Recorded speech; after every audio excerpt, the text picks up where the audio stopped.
vulnerability for a man might mean his demise. It's not, he could lose his life. He could lose his health. He could lose his connection, his wife, his children, if he opens up too much, if he lets his guard down too much. And I said, you know what?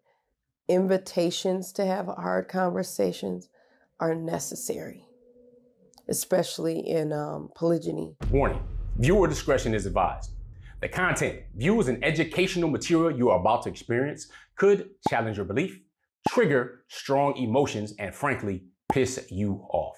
This isn't for everyone. If you're not ready to confront new ideas, or if your feelings bruise easily, this might be the time to click away. Expect to be challenged, to think, and you might even want to scream at the screen.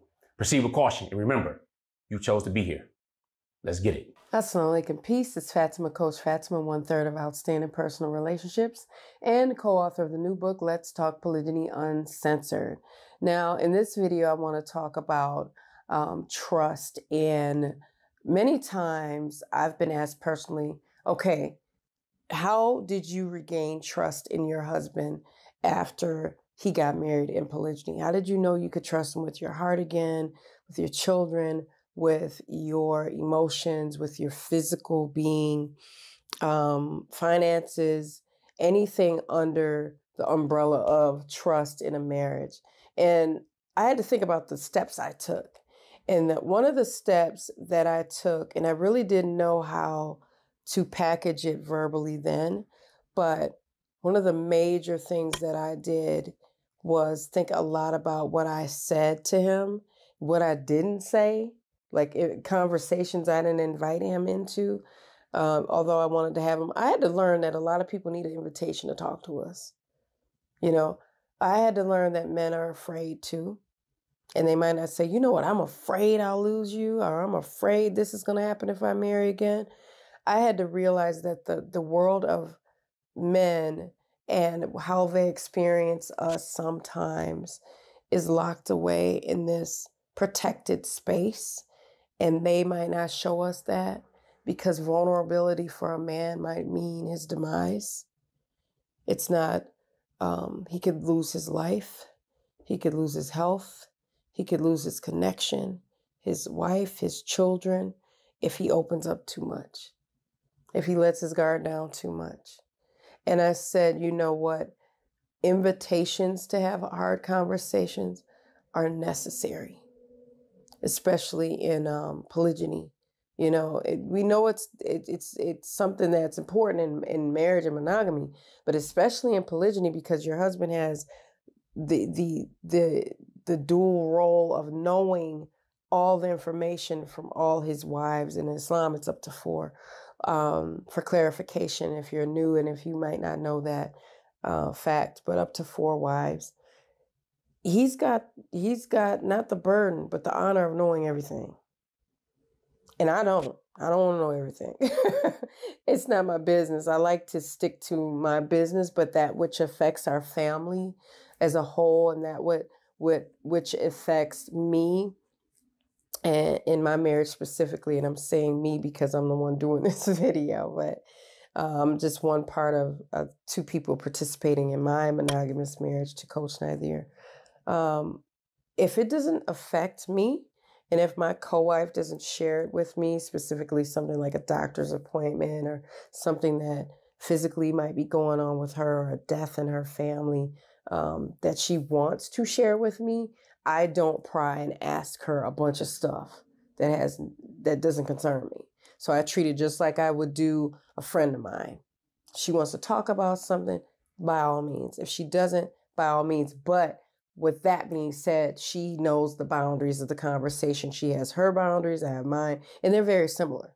We're both Muslim women. They're very similar. We don't go too far, but if we're both sick or need something or something's going on with our children, we share that as we co-parent children, just as our husband does with us. We're spouse. We're married to our husband, individually married, monogamously married to our husband. So we have our own marriages. So we stick to the business that is our own. But if it kind of trickles down, and we all know that we have to have the knowledge of something, we do share it. So I just wanted to give that information. And we've spoken about this before on many videos and in several countless trainings, I should say, countless trainings. But specifically, as far as I'm concerned within my own marriage, one of the major things that I knew that I had to do was give myself permission to trust my husband again. And I did. And it took me, I said, nuh-uh. If I want to trust him again, then I need to tell myself that's okay. Based off of the lion's share of how he's operated for the entirety of this. I know he's not going to play, and I know he's not going to play with time and do all these different things, and I don't have to go looking for him and figure out where he is, and I wonder if he's going to text me back, or wonder if I'm safe in his care, wonder if my children are safe in his care, wonder if he's going to take care of it. I don't have to wonder those things because his relationship with Allah comes first. Everything else is after that, but it's cared for in its own way. So I said, my husband's a good man, and it didn't erase his goodness because he married again. Did it have me question some things? Yes. But then I sat in it and I said, no, we're going to work on this stuff. I'm going to give myself permission to trust him again like I do anything else. Is it something that happens right overnight? But it's the conversations that we had. It's the listening to his perspective. I had to listen. As much as I wanted to learn, I said, are you willing to listen to the answer? And sometimes I wasn't. I said, you can't want the truth and the answers and you're not willing to listen to that side of things, his side of things. So I had to call myself into account. Maybe other people don't want to do that, and that's fine. Maybe they're not ready. That's fine. But I was ready. And I wanted to trust my husband. I wanted to feel better. I wanted to be successful. I didn't want anything to stop me anymore, especially me, because that's what was really stopping me was me. I was creating scenarios and doing all this stuff. And I said, no, I'm just going to ask. Come right out and ask. Don't beat around no bushes. Just ask.